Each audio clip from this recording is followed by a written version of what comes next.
Thank you very much, Chandrajit, my elder brother, and somebody I look up to as truly an architect of reform, an architect of ease of doing business, somebody who's working shoulder to shoulder with Honorable Prime Minister Shri Narendra Modi to bring about significant change in the way business is conducted, in the lives of the people of the state of Andhra Pradesh, and making a template of reform and transformation in his state.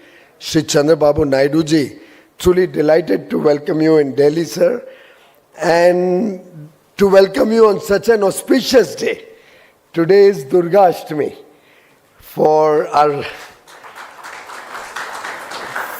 friends from all across the world, Honorable Excellencies. Durga Ashtami is a day which symbolizes strength, resilience, and triumph of good over evil.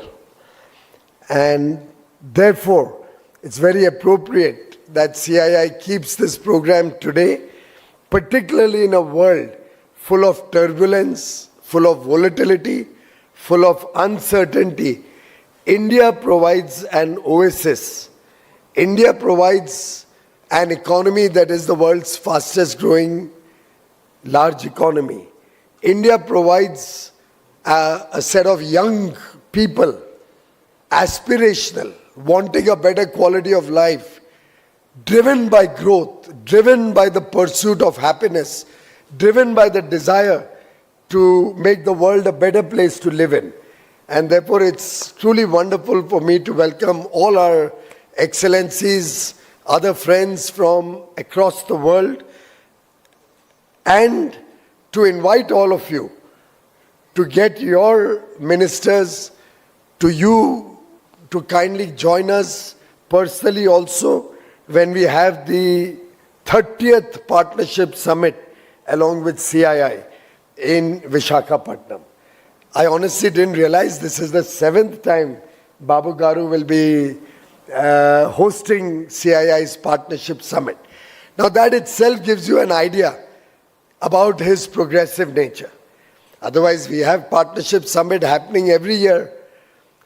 By now, we should have had everybody vying to host this summit.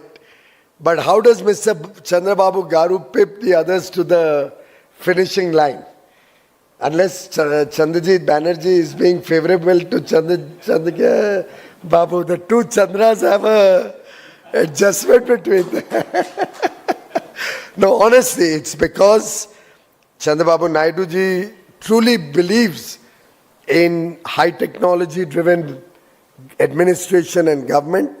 He's a person who has introduced a number of technology initiatives in their government processes, who introduced the high-tech city in Hyderabad way back in 1998, who's working to create one of the most modern, contemporary, new capitals at Amaravati, and it's the only state in India where 3 new industrial plug-and-play smart cities are coming up at Krishnapatnam, Orvakal, and Koparkati. 3 smart cities. Friends, I must commend CII also for continuing this tradition, for bringing to the fore newer ideas, for all of us to work together as a team, because ultimately it is partnerships which will define growth, success, and a better future for all of mankind. I would urge all of you for your participation in November. I remember at the 2023 summit, 2 years ago, I had talked about great partnerships are all about technology, trust, trade, talent, and tradition.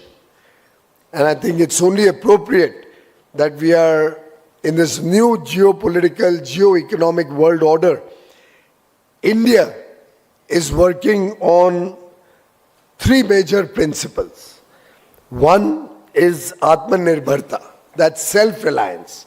We are building capabilities, we are building supply chains, we are building value chains, which can help us in difficult times, which can give us end-to-end assurance that we will not be subject to any weaponization of trade, and we'll be always in a position to meet our international obligations.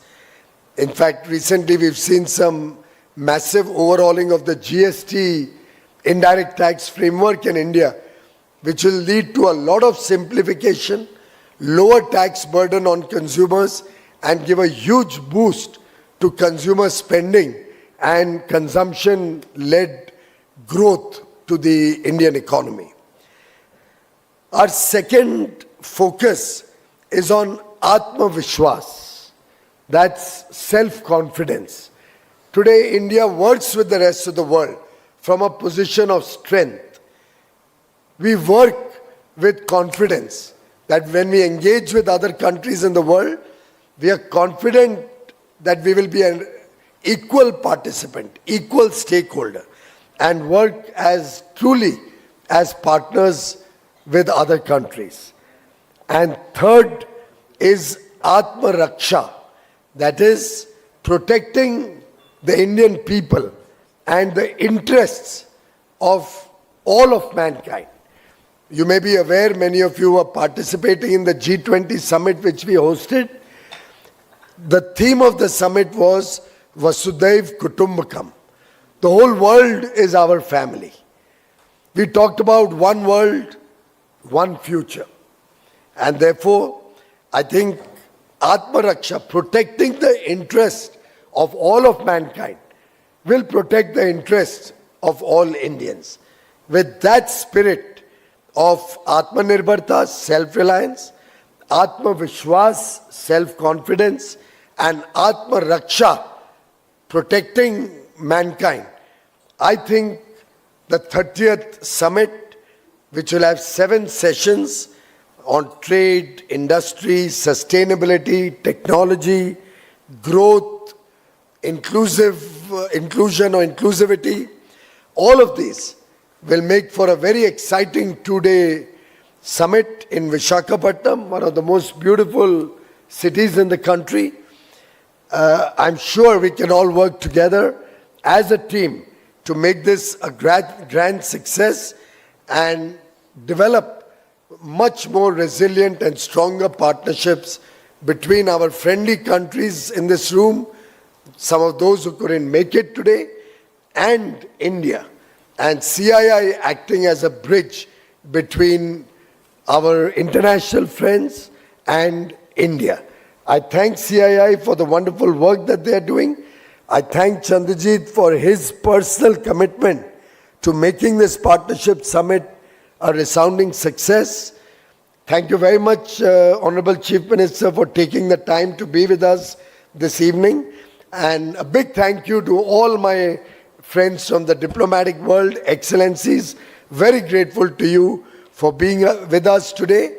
And thank you, Honorable Minister, Mr. Chandrasekhar, other senior colleagues from Andhra Pradesh, members of Parliament, and other officials in the room today. Thank you very much.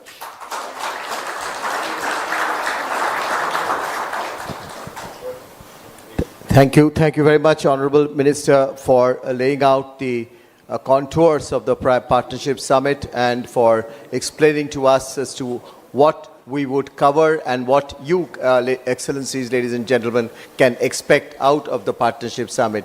Honorable Minister has led the Partnership